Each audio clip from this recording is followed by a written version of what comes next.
Oi, pessoal! Estamos de volta com a nossa campeã de audiência, a psicanalista Renata Conde Vescovi. O primeiro podcast do Fala com Loura é ultrapassar a barreira dos 500 ouvintes, hein? A Renata não é fácil, não. Para eu que pensei que meus podcasts iam ter no máximo 40, 50 ouvintes, tá muito que bom já. Eu e a Renata, nós já conversamos sobre o ódio nas redes sociais, o politicamente correto, os cancelamentos e também sobre os transtornos mentais e emocionais que estão tão perto de todos nós. Hoje, a gente vai se aprofundar em um transtorno específico, a depressão, considerada oficialmente pela Organização Mundial de Saúde como o mal do século XXI. Atualmente, a gente já vive no mundo uma epidemia de depressão que já atinge cerca de 10% da população mundial, ou quase 4 Brasis inteiros. É muita gente, todo mundo deprimido. E esse índice não para de aumentar.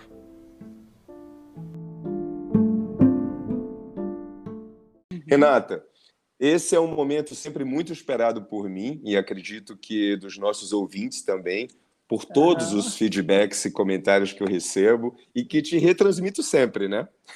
Claro, claro, eu fico muito contente com isso, de saber que Sim. minha palavra chega a alguns. Olha, aquela saudação clássica da gente, boa noite, boa tarde, bom dia, boa madrugada, como você está hoje? Eloi, será que eu vou dizer, como todo mundo diz hoje corriqueiramente, estou deprimida?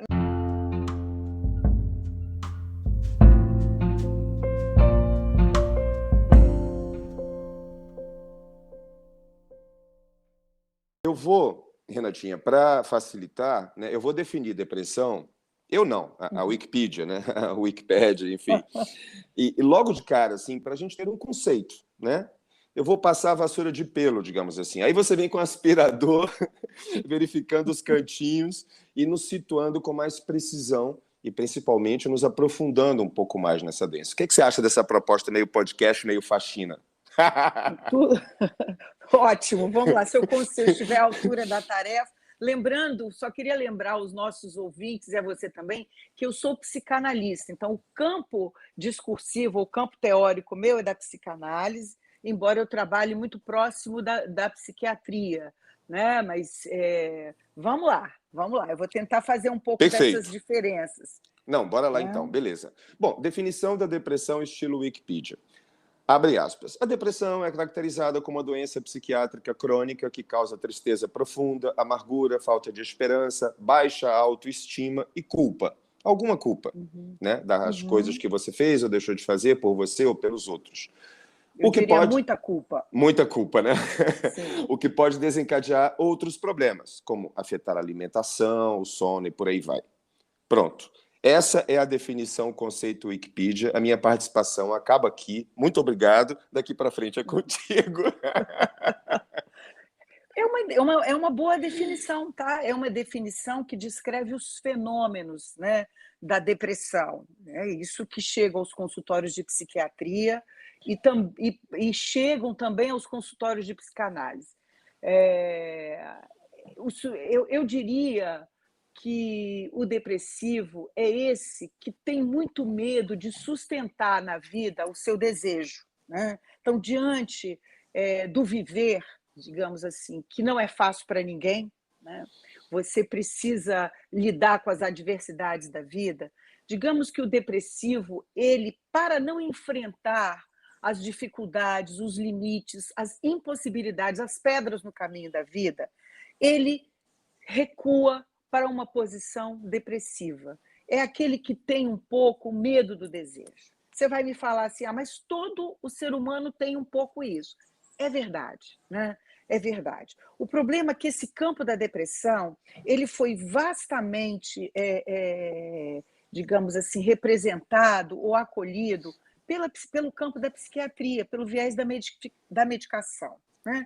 Que cada vez mais define novos diagnósticos, novas nuances do quadro depressivo, que isso vira rótulo, isso vira diagnóstico, isso vira medicação, né? Então, os depressivos, eles às vezes ficam excessivamente medicados E, curiosamente, essa medicação vai calando essa voz e esse saber e uma narrativa que poderia vir desses sujeitos a respeito do seu sofrimento psíquico. Quando o sujeito recusa, né, o diálogo, a interação, a participação na vida com as pessoas, isso, digamos assim, pode te deixar de sobreaviso que um quadro depressivo silencioso está se instaurando ali, né? A tristeza é diferente, porque você pode ter a tristeza diante da perda de um ente querido, uma situação difícil, uma contingência da vida pode te trazer a tristeza, mas isso, se o sujeito está, digamos assim, vou colocar entre aspas, porque ninguém é normal, dentro de uma certa saúde psíquica, ele vai elaborar aquela tristeza, ele vai fazer um luto e vai reinvestir na vida. O depressivo não, ele vai paralisando, né, diante da vida, ele perde o entusiasmo com o desejo de viver, né? E o desejo não é aquela coisa de uma felicidade, o desejo é você lutar por aquilo que você quer, incluindo as adversidades da vida.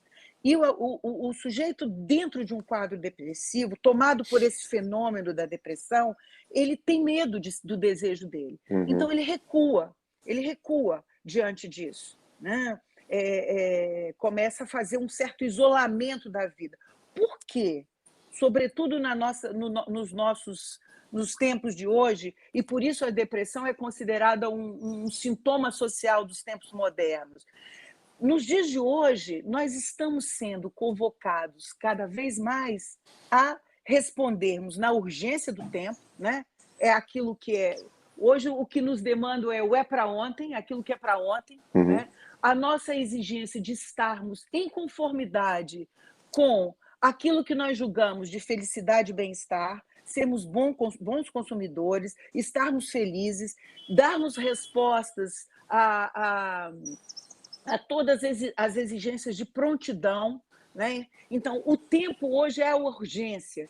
E o depressivo, eu ia dizer o antidepressivo é ótimo, e o depressivo responde fazendo um contraponto a essa urgência do tempo, né? O tempo deles é o tempo da lentidão, né? É como se fosse uma espécie de defesa a essa exigência de sucesso que nos é demandado hoje. Mesmo que isso seja o subconsciente da pessoa.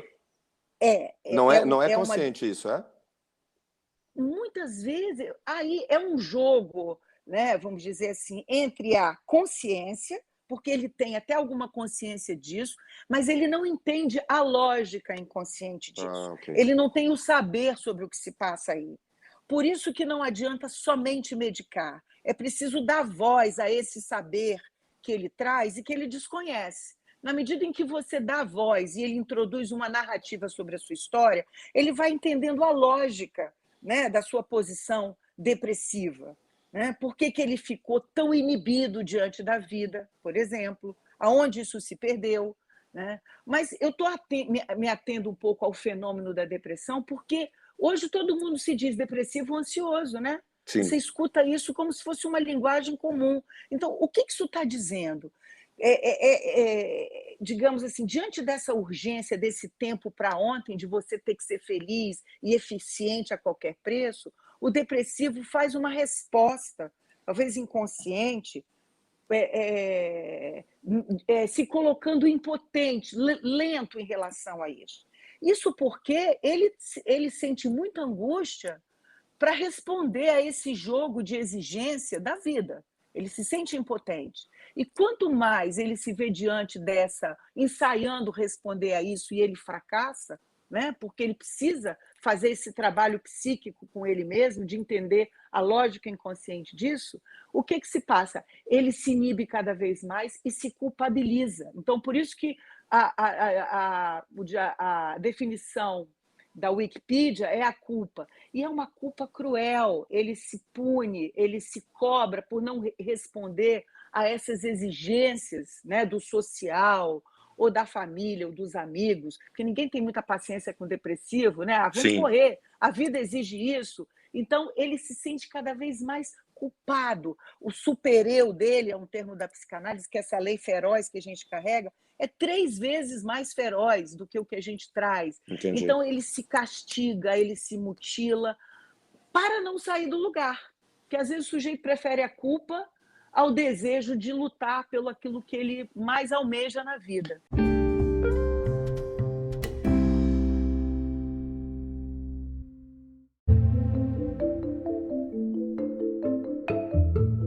Eu queria contar uma história aqui e ver o que você acha dela. É a história de um jornalista muito conhecido que morreu num acidente de helicóptero em 2019. Meu ídolo pessoal desde a faculdade, você deve conhecer bem o jornalista Ricardo Boechat. Lembra bem demais quem é o... Querido. O Boechat era um cara de 67 anos, casado, 4 filhos, dizia no ar muito frequentemente que era muito feliz no casamento, se mostrava um marido e um pai amoroso, presente, era muitíssimo bem-sucedido em sua profissão, um dos jornalistas mais respeitados e corajosos do Brasil, tinha uma carreira brilhante, sólida, palestrante de centenas de congressos, um humor aguçadíssimo, uma ironia fina, era muito inteligente, realmente é um jornalista que eu sempre me espelhei, o Boechat.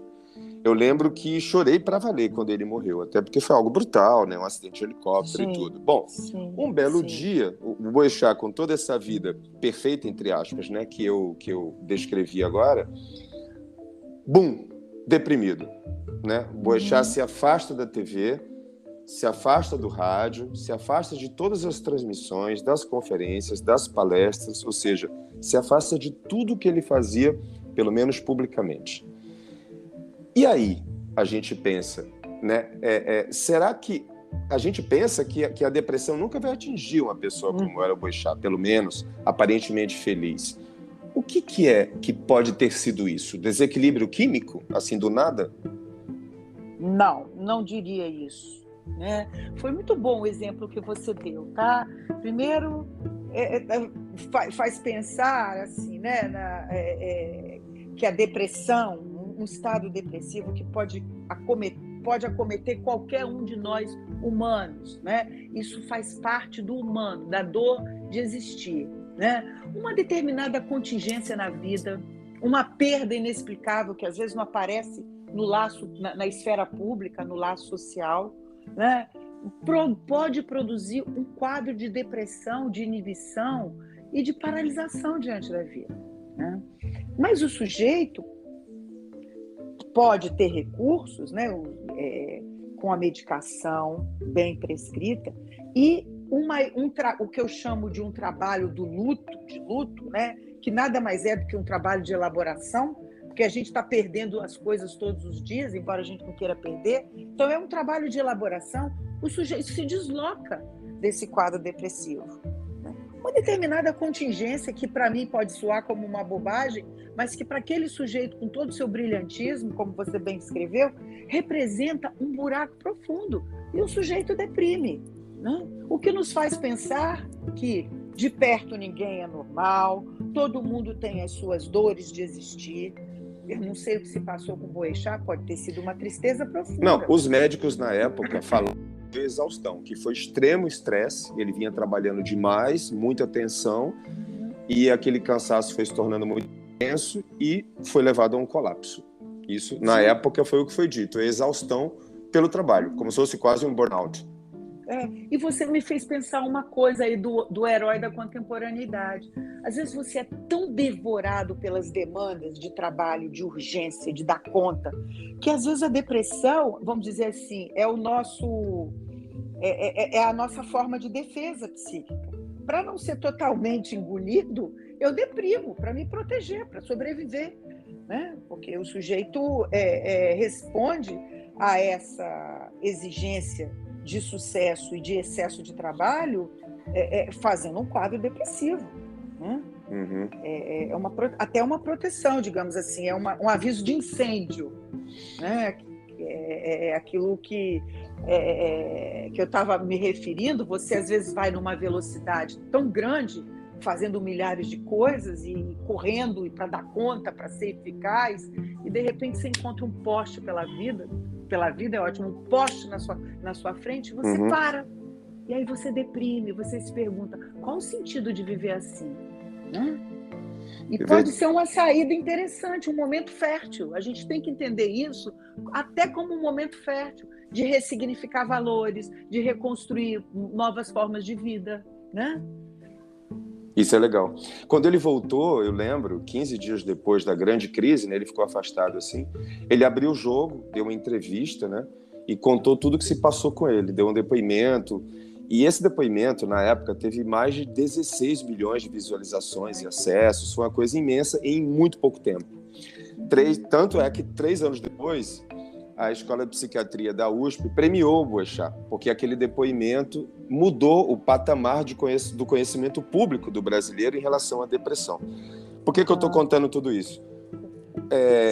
Quando a pessoa que está deprimida, ou quando a pessoa está com um problema relacionado à depressão, e ela vê alguém, ou percebe alguém, seja alguém público ou alguém ao lado dela, da família ou amigo, que está com a mesma questão, aquilo ajuda de alguma maneira?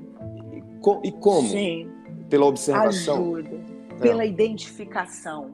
O sujeito pode ver que ele não está sozinho no mundo, né? Que ele não é vamos dizer assim, o único ponto fora da curva, se é que a gente pode dizer assim, né? O fato de você escutar outros testemunhos, porque eu me lembrei agora quando você falou dessa entrevista do Boechat, eu me recordei disso. Você escutar o testemunho do outro te permite também elaborar a sua dor, né? Ver que você não está sozinho no mundo, que isso ajuda e muito, né? Traz a você que está ali num quadro de isolamento, né? Se sentindo a pior das criaturas, porque não está fazendo parte do mundo dos vencedores, um sentimento de pertença, né? De identidade. Você começa a poder caminhar melhor.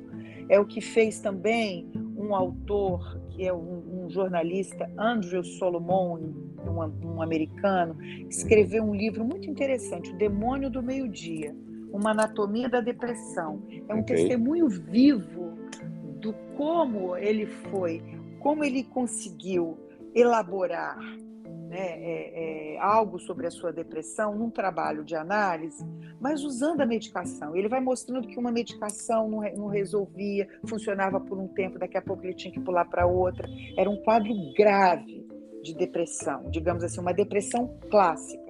Porque hoje nós temos muitas, como eu falei, hoje tudo é nomeado de depressão, né? Assim, por isso que ela é a pandemia do século, digamos assim. É um quadro clássico de depressão. É um testemunho lindo. Eu recomendo esse livro, O Demônio do Meio-Dia.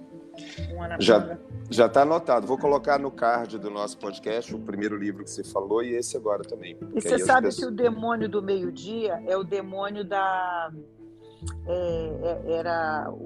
vamos dizer assim, a preguiça que acometia os monges na época medieval, né? Assim, aquela sonolência que vem, né? Assim, após o almoço, que eles dormiam e ficavam ali completamente prostrados.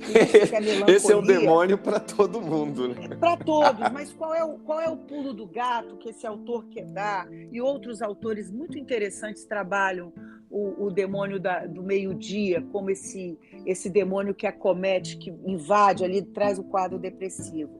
Porque se o sujeito está numa posição muito paralisada diante da vida, é também um momento de muita criação. O sujeito está entre o sono e a vigília, ele produz, ele fantasia. Então, se esse depressivo encontra a sua própria voz, se você dá voz a ele e ele encontra a sua própria voz, ele é de uma riqueza, de um brilhantismo e de uma inteligência. Por quê? Porque é como se ele já tivesse perdido tudo na vida, ele já está diante do vazio. Entendi. Então, esse vazio pode ser muito criativo, né? Nós vamos para uma análise, às vezes, procurar uma análise, nos queixando de sofrimentos, nós precisamos limpar aquele sofrimento para nos depararmos com o vazio. É como se o depressivo grave, ele já sabe do vazio. Então, esse vazio pode pulsar muita criação, né?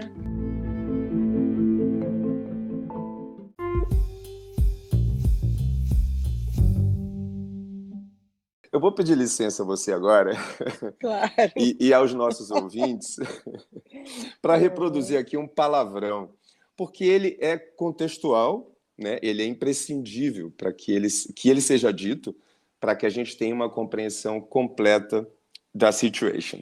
Por favor, Tá amigos, certo. tirem as crianças da sala por um instante. É o seguinte, um amigo meu, o Renato, você conhece muito bem, passou Sim. por um morador de rua uns 2, 3 meses atrás e me mandou um WhatsApp dizendo assim, Lore, olha só, o cara estava com uma placa, abre aspas, vai passar é o caralho. Foto R$ 1. Fecha aspas. Então, Aham. a minha pergunta, como é que você interpreta essa placa, esse desabafo, que me parece ser muito mais do que parece ser, na verdade? Esse certamente não é depressivo. Ele tem com toda com todo o perrengue, né? Com todo o perrengue, ele é de um bom humor e de uma ironia, né? E está fazendo um bom uso da sua miséria. Não está ali naquela posição masoquista, né? E, com todo respeito às pessoas, aos Aos moradores de rua, e a gente. masoquistas. Não, os moradores de rua Ok, e essa beleza. miséria que nós estamos Uhum. vivendo. Sim, Assim, sim. o sujeito poder rir da sua própria miséria e brincar com isso, né, é o que pode haver de melhor, não é verdade? Então, assim, esse certamente não é depressivo, ele está sabendo fazer com a sua dor de existir. Né? Digamos que o depressivo ele tem medo de encontrar, de inventar uma saída para a sua dor de existir, ele tem receio, ele tem medo do desejo. Né? Esse desejo que dá trabalho na vida, não é, vou desejar. É lidar com as contingências da vida, encontrar caminhos, né? Atravessar, pular as pedras que aparecem na nossa vida. É como se o depressivo ele tivesse medo de desejar. Então, para não desejar, eu fico nessa posição, digamos assim, mais mortificada. Esse da rua, não, ele está se virando. Adorei. Bom, né? Bom, Essa né? tá anotada aqui, vou levar O para humor sempre essa. salva, o humor salva. E como? Meu Deus. Né? Já falamos sobre isso até em Acho outro que papo da sim, gente. Já. acho que sim, acho que sim. Então, eu vou emendar o humor com a tal positividade tóxica, que a gente já falou um pouco Ave também, mas que Maria, ela tá bom. sempre volta, porque tem a ver com depressão também. Enfim, tudo tem a ver com tudo, na Claro. verdade, né? Essa positividade tóxica que inundou as nossas vidas, né? Com as vidas felizes de todos, ou quase todos, que estão nas redes sociais e tudo mais. Eu tenho uma teoria. Essa história do Facebook, do Google, do iPhone, etc., nos fazer lembrar de fotos e vídeos de 1 ano atrás, 2 anos atrás, 5 anos atrás, 10 anos atrás, eu acho muito positividade tóxica também. Porque se você estiver num outro momento, quando você vê aquilo, você fica arrasado. No melhor estilo, assim, memórias felizes fazem você ficar triste. A depender do momento que você esteja, né? Você fala assim, caramba, olha só, era tão bom há 2 anos atrás, olha só que meleca que eu tô agora. Isso pode ser gatilho também dessa pandemia de depressão que tem no mundo, porque a gente está falando de redes sociais que estão presentes em 1/4 do planeta Terra. Né? E essas redes sociais ficam alimentando as pessoas. Olha só, de 1 ano atrás, você estava na Torre de Pisa com a sua avó. 1 ano depois, a sua avó já morreu, você já não tem mais dinheiro para ir para a Itália, acabou tudo. Entendeu? O que você acha disso? É uma viagem minha? Olha só, Lore, eu acho que tudo pode ser gatilho quando o sujeito está propenso a isso. Eu particularmente adoro essas fotinhos, tá? Eu acho Os ótimo, remembering. né? E ainda vou fazer uma propaganda, porque quem inventou esse dispositivo é o meu primo irmão querido, que é um dos grandes cabeças lá Ah, da é? Apple nos Estados Unidos. Olha, o Ele, Marquinhos? o Marquinhos, meu primo irmão, ele que inventou essa brincadeira aí, enfim, não vem ao caso. Mas o que eu queria dizer, assim, tudo pode ser gatilho quando o sujeito está propenso. não é Ok. verdade? Até, como diz, tem uma música aí assim, ando tão à flor da pele, qualquer beijo de novela me faz chorar. Verdade. Alguém que tombou ali na rua, o sujeito, isso é o gatilho, porque o ser humano é muito singular, não existe ninguém igual a ninguém. Então, aquilo que starta um gatilho de sofrimento, né, ou um quadro depressivo, é muito singular, pode ser uma bobagem para você e para mim é muito caro. Agora, essa positividade tóxica, eu queria fazer um comentário, Ok. porque é assim, a exigência desse mundo contemporâneo de sermos felizes, de termos o melhor corpo, de termos que nos alimentar saudavelmente, de termos que tomar não sei quantos repositores energéticos, de fazermos meditação, de fazermos, enfim, todas Tudo. essas ofertas, Uhum. né? Faz no sujeito, é muito bacana, desde que o sujeito saiba o que ele está fazendo, né? Tudo vale a pena, desde que o sujeito esteja implicado na sua escolha, desde que o sujeito se interrogue sobre aquilo que ele escolheu. Não adianta eu dizer para ele, vai andar na praia todo dia. Eu posso até dizer para um paciente meu que está deprimido, mas ele tem que consentir, ele tem que topar, senão isso vira apenas regra, isso vira chicotada. Meu Deus, eu não fui andar na praia hoje, eu sou um incompetente, eu sou um incapaz. Entende? O Uhum. sujeito tem que estar afinado com isso. Caso contrário, bullshit. Ok. Entendi. Entendeu? Perfeito. Palavras ao vento, digamos assim. É isso. Olha só, indo já para a nossa conclusão, eu vou te fazer mais uma provocação. Posso? Pode. Diz o... Você me provoca até não querer mais. Vamos lá. O povo gosta. Vamos lá. Diz o povo que Deus nos deu um destino, né? E o diabo nos deu o livre-arbítrio. Né? Deus falou assim, não, você vai ser professor o resto. E aí o seu José falou, beleza, vou ser professor o resto da vida, esse é o meu destino. Mas e o diabo aí chegou e falou assim, não, o que, mané, professor? Você vai criar uma startup, bombar no Vale do Silício, vai ficar arquimilionário e tudo mais. E aí a vida do Zé Mané ficou totalmente fora do eixo, porque o diabo deu uma sacudida nele e deu o livre-arbítrio. Claro que isso é uma brincadeira contra o livre-arbítrio, uma crítica à natureza humana. Mas, aí a minha pergunta vem agora. Você concorda que um dos gatilhos... Essa palavra gatilho é ridícula de novo, mas enfim. Lá estou eu falando em gatilho. Vou repetir. Mas você concorda que uma das coisas que pode também provocar a tristeza profunda, ou mesmo a depressão, pode ser um excesso de poder de que você pode fazer o que você quiser com a sua vida? E isso também te leva ao tédio, à tristeza? Entendeu? Exato. Que entendi, corretíssimo. Nada mais insuportável, eu acho que o Baudelaire diz isso, nada mais insuportável do que uma sucessão infinita de belos dias. Olha só Eu que... acho isso ótimo. Eu acho isso porque imagine o tédio que é viver sem a contingência. Isso é a morte. Isso é a morte. A sua carta marcada, o seu destino marcado, e você vai ter que caminhar em cima da linha reta, é a morte. Né? Eu torço para que o diabo passe na nossa frente, né? E desarrume o que está pré-estabelecido demais. Né? O sujeito vai ali naquela... Enfim, é tédio, é morte, é depressão. Né? A vida tem que conter a morte no sentido da surpresa, do inaudível, do inexpressivo, para que você Do fique inesperado, né? aguçado, do inesperado, para que você tenha desejo com a vida. Né? Isso é viver, o resto é morte. Né? Renato, eu não sei se esse nosso papo parece mais com a aula ou com a consulta. É Mas uma conversa é boa, eu uma adoro as conversa, suas né? provocações. Me fazem pensar. E você me faz pensar rápido. Isso para mim é um ganho, eu adoro. Ah, que bom, imagina. Eu espero que ela tenha sido útil, né, de uma outra maneira para quem está ouvindo a gente. E queria saber se você gostou da nossa conversa, se você quer concluir, deixar uma mensagem final, algo que eu não te perguntei, falar de alguma coisa que você queira dizer. Fique à vontade.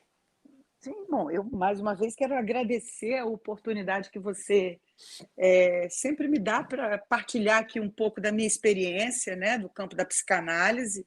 E, enfim, espero que essa palavra chegue a alguns outros e quem quiser mandar questões e falar comigo, né, você depois partilha aí o meu e-mail e dizer que insistam, né, não se sintam as pessoas que se encontram num quadro depressivo, mais paralisantes, assim, não se sintam sós, né, assim, procurem se reconectarem com a sua voz, né? Com o seu pensar, com o seu dizer, com as suas angústias. Não tenham medo da angústia, porque às vezes a angústia assusta, né? A angústia pode ser um motor de elaboração.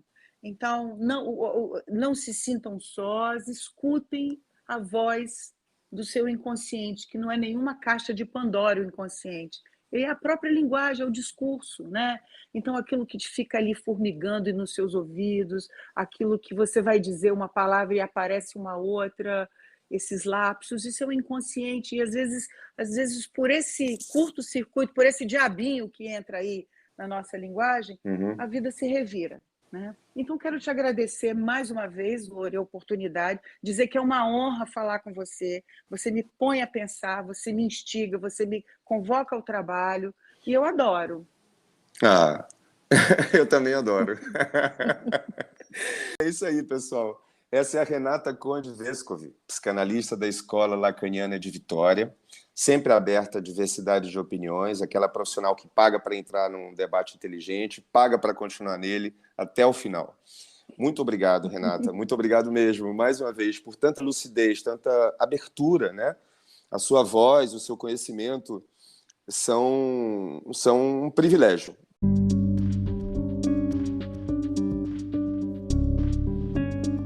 Eu que agradeço a oportunidade, mais uma vez. Beijo grande, querido. Valeu. Beijo. É isso aí, pessoal. Eu espero que tenham gostado também. Eu adorei, como sempre. Se você teve interesse de nos ouvir até aqui, muito obrigado por seu prestígio. Até a próxima conversa, pessoal. Tchau, Renata. Um super abraço. Beijo grande. Obrigado a todos aí pela escuta. Até breve. Até breve.